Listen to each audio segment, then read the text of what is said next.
네, 안녕하세요. 반갑습니다.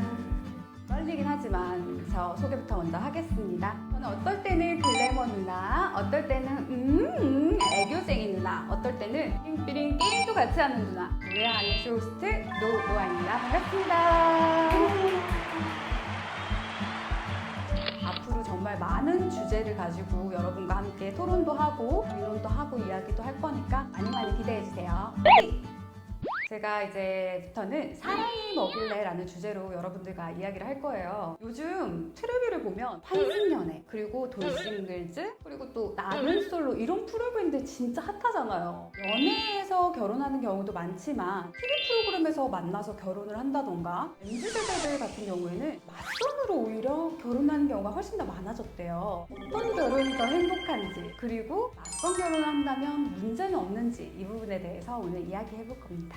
왜 그 연애 결혼과 맞선 결혼에 대해서 준비를 해오셨는지 궁금하네요. 제가 좀 궁금했어요, 사실은. 그러니까 연애해서 결혼하는 게 좋은 건지 아니면 맞선을 봐서 결혼하는 게 좋은 건지, 만약에 하나의 답이 정해진다면 그 연애를 하던가 아니면 맞선을 보던가 해야겠다 하는 생각 때문에 한번 알아보게 됐습니다. 최근에 이제 방송에서 네. 어플로 만나는 사람들의 사기에 대해서 진짜 제가 이걸 조사하면서 느꼈는데 어플은 정말 어마무시하게 사기가 많고요. 다른 사람이 나오는 경우가 진짜 많은데, 얼마 전 뉴스였어요. 10억의 재산을 가졌다고 했던 남자가 알고 보니까 전과 10범의 사기범인 거예요.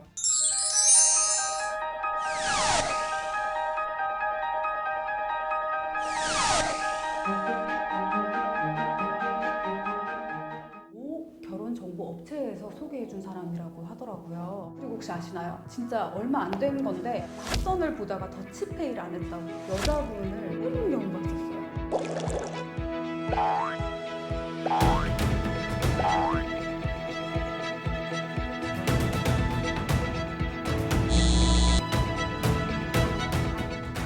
무슨 이야기를 봤냐면, 여자분의 여동생이 글을 올렸어요. 언니가 결혼을 하려고 결혼정보업체에 등록을 해서 남자분을 만나러 갔는데 1차 같은 경우에는 두 분이 더치페이를 했대요. 2차에 남자분이 술을 마시러 가자고 먼저 얘기를 했다고 해요. 술 마시면 안 될까요? 했는데 여성분은 술을 못해서 덜 마셨고 남자분이 술을 어마하게 드신 거예요. 그래서 더치페이를 못하겠다고 얘기를 했더니 남자분이 그냥 이렇게 더치페이 안에서 남자가 두드려 팼다. 그래서 댓글들이 되게 다양하게 달리더라고요.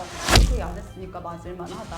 때리는 건 아니다. 이런 식으로 남자, 여자분들 이렇게 나눠져서 너무 싸우는 그런 댓글들이 많았어요. 남녀가 만나면 보통은 남자들이 싸우고 그러지 않아요? 요즘은 세대가 좀 바뀌어서 효율적이고 효율적인 만남을 중시하다 보니까 남자 여자분들이 만나도 실제로 데이트 통장 같은 걸 만들어서 반반씩 정말 더치페이 하는 경우가 많더라고요. 저도 좀 깜짝 놀랐어요.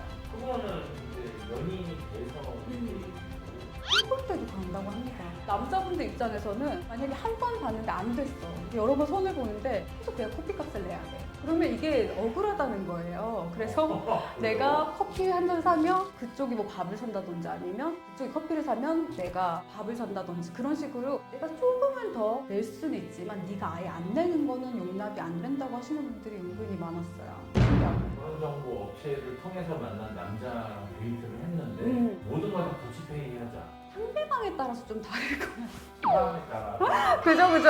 그것부터 일단은 봐야 될 것 같은데, 저는 오히려 상대방이 마음에 안 들면 더치페이를 하는 타입이에요. 마음에 들면 오히려 그분이 다 사게 하고 다음엔 제가 살게요. 저는 약간 그분이 다 좀 내게 만들고, 어머 오늘 너무 잘 먹었다고, 진짜 감사해요, 제가 다음에는 더 맛있는 거 살게요 하고 다음에 제가 맛있는 걸 삽니다. 왜 이런 결혼 정보 업체에 데이트를 할까요? 결혼정보회사라던가 아니면 앱 같은 거에 대해서 신청하는 연령층을 보고 굉장히 놀랐어요. 이게 오히려 20대들이 더 많더라고요. 그러니까 MZ세대들이 오히려 더 많이 그런 데 가입을 하고 효율성이 좋다고 느끼더라고요. MZ세대가 효율과 정확함을 되게 추구하는 세대다 보니까 손을 보고 조건을 봐서 나한테 맞는 사람한테 합리적인 시간을 들여서 합리적으로 만나는 거를 더 추구해서 더 좋아한다고 하는 그런 설문조사가 나와 있어요. 저희 세대 때만 해도 사실은 연애 결혼이 좀 더 당연한 거였고, 저희 어른 세대는 오히려 정략 결혼도 하시고 선봐서 결혼하시는 분들이 굉장히 많았는데,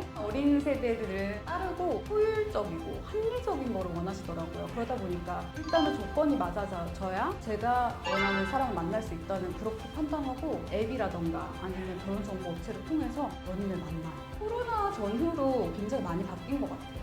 코로나 이후로 오히려 집에만 있다 보니까 정말 사람 만날 기회가 없잖아요. 저희 코로나 이전에는 어땠나요? 등산 갈 때도 있고 아니면 클럽 가 춤도 추고 파티 가고 친구들끼리 만나고 이랬는데, 코로나 터지고 나서는 그걸 아예 못하게 되니까 만날 곳이 없잖아요. 그렇다고 요새 세상이 진짜 무서워. 어디서는 뭐 누가 찔러서 죽였다, 데이트 폭력 막 이런 기사들만 쏟아지다 보니까 특히 여성분들이 괜찮은 사람을 만나고 싶은 그런 심리가 반영되지 않았나 해요. 이 사람은 괜찮은 사람이다라고 조금 인정받은 사람 있잖아요. 그런 분들을 이제 찾으시는 거죠. 결혼정보 업체에서 만난 사람들이 물론 네. 소개시켜줄 때는 최고 에이스로 소개시켜주겠지. 일단은 결혼정보업체 같은 경우에는 결혼 성사율을 높여야 되잖아요. 그러려면 일단 많이 보여줘야죠. 그 중에서 서로 맞는 사람을 만날 수 있도록 확률을 높여야 되니까 많이 보여줘야 된다고 생각은 해요. 근데 양심에 찔릴 것 같아요. 미국에는 이런 문화가 있어요, 여러분. 데이트를 할 때 네가 내 보이프렌드다, 네가 내 걸프렌드다라고 사람들한테 공표하기 전까지는 여러 명과 데이트 가능해요. 이 사람하고도 데이트하고 이 사람하고도 데이트하고 얘랑도 데이트하다가 그 중에서 괜찮은 사람이 있으면 이제 보이프렌드나 걸프렌드가 되거든요. 그런데 우리나라는 그런 문화가 아니잖아요. 그런데 손자리 문화 같은 경우에는 제가 이 사람을 보면서 이 사람과도 손을 봐요. 그리고 이 사람과도 손을 봅니다. 동시에 3명, 4명을 만나는 그런 경우가 생기는 거죠. 실제로 아는 동생이 손을 봤는데 그렇게 만나는 거 본 적 있어요. 결혼정보 업체. 네, 결혼정보업체에서 막 소개를 받아서 3명, 4명을 일단 만나는데 이 아이도 너무 혼란한 거예요. 왜냐하면 사람이 다 장단점이 있잖아요. 이 사람은 이게 좋은데 이게 별로고, 이 사람은 이게 좋은데 이게 별로인 거예요. 그러니까 4명을 다 만날 수도 없고 안 만날 수도 없고, 근데 진짜 그렇게 여러 명 동시에 만나더라고요. 그리고 남자분도 근데 그렇게 만나니까 서로 그 부분에 대해서는 시시하고 넘어간다 그래야 되나? 그런 분위기더라고요. 근데 저도 사실 그런 입장이 되면 굉장히 난처할 것 같아요. 여자분들만 보통 가입하는 그런 여초 카페라고 하죠. 거기에서 글이 한번 올라와서 한번 이슈가 됐던 적이 있어요. 의사분이 그런 정보업체에서 연애만 한다는 거예요. 연애만 한다는 거예요. 연애만 한다는 거예요.